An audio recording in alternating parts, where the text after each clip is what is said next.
Les problèmes liés à l'insularité ne sont pas pris en compte par l'État. Beaucoup d'insulaires pensent qu'il faut doter la Corse d'un statut particulier. L'île commence à revendiquer le droit à la différence, la régionalisation, demande le développement. Pas de ports, très peu de ports, les aéroports, je ne dis pas l'infrastructure complètement rocambolesque des années 70. Tout d'un coup, tout se met en mouvement, mais on constate qu'on commence à s'intéresser beaucoup au littoral. Société d'économie mixte, on voit apparaître des gros intérêts qui s'abattent sur des terrains.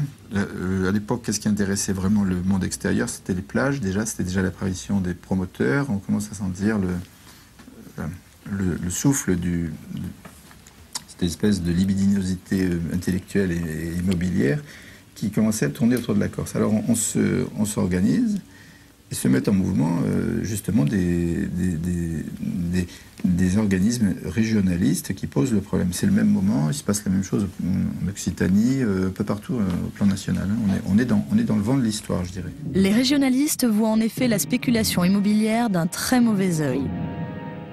En juillet 1966, à Corté, se tiennent les assises régionalistes de la jeunesse corse, organisées par les étudiants de l'Union Corse et le comité d'études et de défense des intérêts de la Corse.